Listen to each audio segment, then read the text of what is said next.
मैं हूँ जितेंद्र। यह एक ऐसा जेल था जहाँ से भागना लगभग नामुमकिन था। प्रिजन के साथ साथ पूरे सेल पर कैमरे से निगरानी की जाती थी जहाँ रहते थे कैदी। स्टाफ कंट्रोल रूम में बैठकर हर कैदी को देख सकते थे।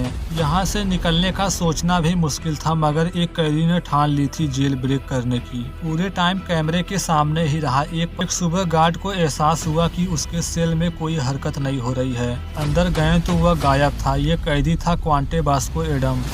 Bosco Adams. I'm talking with Quante Bosco Adams and the Quante Bosco Adams. Quante Bosco Adams. Quante Bosco Adams is a free man. My name is Quante Adams. My name is Quante Bosco Adams. Hey, Bosco Adams. Welcome to the show, brother. Story की शुरुआत हुई साल 2006 से। यह है देश America. इसके राज्य एनलोइस के दक्षिण में है अल्टन सिटी जेल।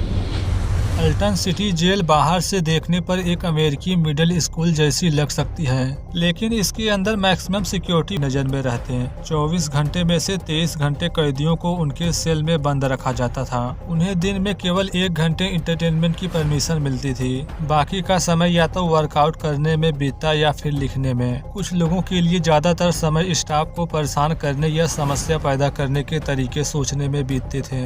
इस हाई टेक सेल से भागना असंभव था, पर एक कैदी था जिसे बचपन से ही असंभव का सामना करना पड़ा है। यह था क्वांटे एडम्स। जब वह 12 साल का था, वहाँ गैंग कल्चर अपने पीक पर थी। उसकी फैमिली भी इसमें शामिल थी। उसे भी लगा कि उसकी सफलता का एकमात्र रास्ता सड़कों पर ही है। उसके आसपास जो लोग थे वही उसे, पर यह वह बिना पैरोल की उम्र कैद का सामना कर रहा था और कभी भी अपने बच्चे के साथ रहने का मौका नहीं मिल सकता। यहीं से उसके मन में जेल से भागने का विचार आने लगा। वह जैसे वहाँ पहुंचा था, भागने के रास्ते की खोज करने लगा। उसने ऊपर इमारत की ओर देखा। यहाँ का स्ट्रक्चर, छत, कैमरे और गेट सब कुछ ध्यान से देखा। यहीं पर कुछ अजीब देखने को मिला। जेल के अटारी के किनारे एक एग्जॉस्ट वेंट। अगर वह किसी तरह इस वेंट तक पहुंच जाए तो उसे लगता है वह बाहर निकल सकता है। उसकी तेज नजरें इमारत के आकार और पैमाने, गेट को अपडेट करने वाला स्थान, गार्डों की जगह और कैमरों के कोड को ध्यान से देखा। अगर किसी कैदी को यहाँ से भागना है तो उसे अंदर किसी की मदद की जरूरत होगी। इस जेल के ओपन होने के पिछले 4 सालों तक कभी भी किसी कैदी ने भागने की कोशिश नहीं की थी। उसकी दीवारें लेकिन यह अल्टन जेल है जहां अंदर आने वाले पैकेजों पर मॉडर्न टेक्नोलॉजी का इस्तेमाल कर जांच होती है। अगर किताब की एक्सरे जांच हुई तो अलार्म बज जाएगा और जांच शुरू हो जाएगी कि वह यहाँ कैसे आई। वास्तव में ऐसा कुछ नहीं हुआ। इसे किस्मत कहें या चमत्कार, गार्ड अंदर आए की शुरुआत कर सकता था। यहाँ पर भी एक समस्या थी। हर 30 मिनट में सभी के सेल की जांच होती थी। हालांकि उसके पास भी इसका सलूशन था। उनकी सिक्योरिटी सिस्टम का फायदा यह था कि वहां सेल लॉक तक पहुंचने के लिए गार्ड को 3 से 4 बार अलग अलग दरवाजे से गुजरना पड़ता था। दरवाजे की तेज आवाज सेल तक आती थी। खुलने तथा बंद होने का आवाज उसके लिए एक अलार्म की तरह था कि गार्ड आ रहे। कम से कम हफ्ते में 3 बार होता था। किस्मत से बच जाता था हर बार। एक सांस ब्लेड के लाने के 6 हफ्ते बाद वह छत का इतना बड़ा हिस्सा काटने में कामयाब हुआ जिससे वह बाहर निकल सके। कटे हुए पार्ट को छत में टिकाए रखना मुश्किल था। इसका जुगाड़ ढूंढ ही रहा था कि अचानक एक बजर की आवाज सुनी। गार्ड सेल ब्लॉक की ओर आ रहे थे। अगर पकड़ा गया तो दुनिया में कोई तरीका नहीं था कि उसे फिर से भागने की कोशिश करने का मौका दे। गार्ड के उसके सेल में झांकने से पहले शायद 2 या 3 सेकेंड ही बचे थे ताकि उसकी नजर किसी तरह रोक सके। गार्ड दरवाजे पर आया, पूछता है अंदर क्या हो रहा है, मैंने कुछ सुना।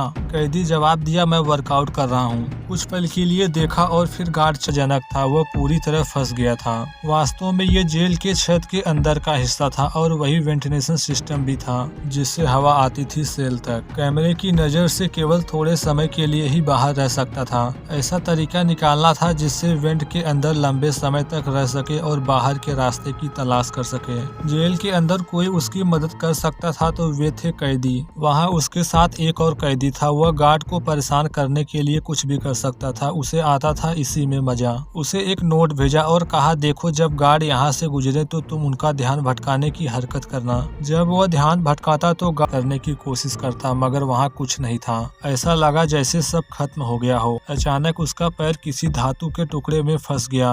बहुत जोर से चोट लगी। गुस्से में उसे हिलाना बोलना शुरू कर दिया और वह टूट गया। सारी इंसुलेशन बाहर आ गई। ऊपर सिर्फ एक छेद रह गया था। इससे ऊपर गया तो सामने रोशनी दिखी। वह एक बहुत बड़ा एग्जॉस्ट वेंट था। ये वही था जिसे वह जेल में पहली बार आने पर देखा था और जिसे ढूंढ रहा था। बाहर की स्ट्रीट लाइट की रोशनी उसमें से चमक रही थी। यहाँ तक उसने सारी चीजें खुद से की थी, लेकिन अब एक ऐसे साथी की जरूरत थी जो जेल के बाहर का हो। जेल में कैदियों के लिए बनाई गई सबसे बेहतरीन चीज थी पेन पाल सर्विस। पेन पाल यानी अजनबियों के साथ पत्र द्वारा बनने तैयार हूँ। मैंने एक टिकट के पीछे एक नोट लिखा है। देते समय वह टिकट के एक खास एरिया की ओर इशारा किया। लेडी को पता चल गया वहाँ कुछ है। सारी जानकारियाँ थी कि वह किस रास्ते पर लेने आएगी और उसे किस तरह कांटेक्ट करना होगा। उसने उससे झूठ बोला था कि रिहाई तय हो गई है।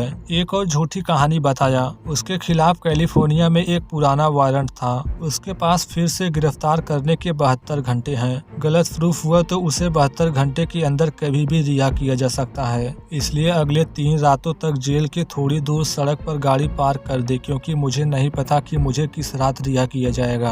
अब लेडी इंतजार नहीं कर सकती थी। उम्मीद लगाई है जल्द ही वह बाहर निकलेगी और अपनी नई जिंदगी की शुरुआत करेगी। दिन के समय ही ऊपर गया। वेंट को आरी से काट रहा था और बस बाहर देख रहा है। कई रातें उसी आखिरी बाधा को काटने में बिताया जो उसके और बाहरी दुनिया के बीच थी। जल्द ही जरूरत पड़ी एक आखिरी औजार की। वक्त आ चुका है 1 मई। भागने वाले वेंट से जमीन तक लगभग 30 फीट की ऊंचाई थी। इतनी ऊंचा कैमरे पर एक कप रखता है और सावधानी से बिस्तर पर डमी को रखा। जेल से मिले थर्मल कपड़े पहन लिया ताकि बाहर अलग न दिखे और फिर छत पर चढ़ जाता है। उसकी सवारी आ चुकी थी। सड़क के पास टोनिया कार लेकर खड़ी है। वेंट की फ्लोट बाहर निकाली। रस्सी बाहर फेंकने के लिए तैयार हो गया। तेज रोशनी उस पर पड़ी, सीधा उसके चेहरे पर। तुरंत ही लाइट्स के किनारे से बाहर निकल गया। नीचे उतरना शुरू कर दिया। यहीं से नीचे कूद गया। कार में बैठने ही वाला था कि टोनिया ने अंदर से लॉक कर दी। कैदी बार बार यही कह रहा था मुझे अंदर आने दो, लेकिन वह लिए बगैर थोड़ा थोड़ा गाड़ी आगे बढ़ा रही थी। अचानक उसका मन बदला। हुआ दरवाजा खोली और अंदर आने दी। कैदी के लिए और जल्द ही समझ गया कि यह अकेले भी कर सकता है। उसने अपने टीम को हटा दिया, किताबों में डूब गया और खुद अपना बचाव वकील बन गया। उसने अपना केस फेडरल कोर्ट में जीत लिया और 35 साल की सजा में से 16 साल काटने के बाद 24 जुलाई साल 2020 यानी कोविड के टाइम जेल से रिहा कर दिया गया। उसने पहली बार अपनी बेटी को एक आजाद इंसान के रूप में देखा। बेटी की पूरी कस्टडी ले ली और एक नई जिंदगी की शुरुआत की। आज वह एक फिल्म बना रहा है, एक किताब पब्लिश कर चुका है और फाउंडेशन के साथ मिलकर काम कर रहा है ताकि दूसरे युवाओं को भी वही रास्ता अपनाने से रोका जा सके जो उसने अपनाया था।